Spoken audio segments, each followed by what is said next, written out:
What will humans look like in 10,000 years? What about in 1,000,000 years? Will we look like this guy? Probably not, but we'll definitely look different than we do now. What parts of our body would evolve? How long would evolving our bodies take?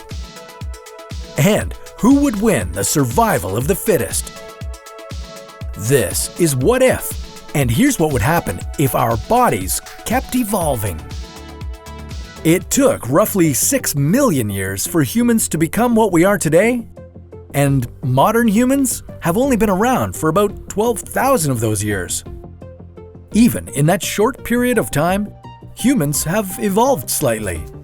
We've become about 10 centimeters taller, and now we can eat dairy foods after childhood. So, if those things can happen in 12,000 years, where might we be hundreds of thousands of years into the future?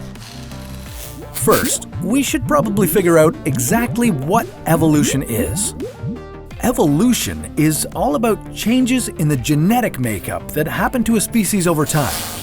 Species with more advantageous traits will tend to have more offspring, so those genetic traits will tend to carry on to later generations. For example, giraffes with longer necks who can reach more food will be able to survive better than giraffes with short necks. And they'll be able to have more babies who will likely have longer necks just like their parents. And as time goes on, the short-necked giraffes will die out, and the long-necked giraffes are the only ones left. That's why all our giraffes today have long necks. So how does this apply to humans exactly? Well, evolution in this sense is actually very hard to predict. In the world we live in, we don't need to worry about survival of the fittest. Technology has effectively canceled a lot of that. You no longer need to worry about being the fastest or the strongest. This isn't 100,000 years ago when you had to fight for your food. Things like houses to live in and clean running water make surviving so much easier. You never think to yourself, how am I going to survive today? But that's something our ancestors had to worry about constantly. It's not guaranteed that 1,000,000 years from now, humans will be stronger, faster, and bigger than ever before. After all, having children today is generally decided by culture and personal choice rather than the need for our species to survive. Our future will be decided by the traits of people who have children and how many children they have. If people who are naturally overweight and have health problems are the only ones having kids over the next 1,000,000 years, then that's how the human race will end up. But we might not need to worry about any of these natural occurrences. Instead, we could become completely fused with technology before any of this happens. Cybernetic arms, brain chips, and laser eyes could all become possibilities.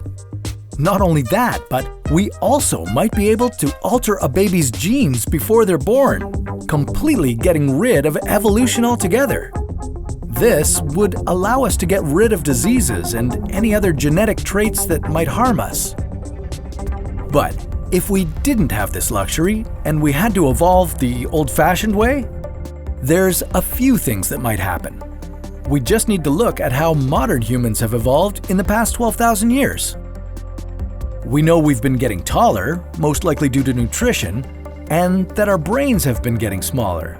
But don't worry, we haven't been getting dumber. Our brains are actually becoming more efficient. So, in 1,000,000 years, we might be incredibly tall humans with tiny heads. Does that remind you of anything? At the end of the day, human evolution is incredibly difficult to predict. That's because evolution is primarily based on our environment. And who knows what might happen to the Earth in the next 1,000,000 years? We might need to evolve to survive fires, as the planet will become so incredibly hot. Ugh, I so hope I'm not around for that. Or, in the next 1,000,000 years, we might live on other planets, like Mars. Humans would evolve to look completely different there, as they'd be living in entirely different conditions than here on Earth. Wondering what living on the red planet would be like? Well, that's a story for another What If.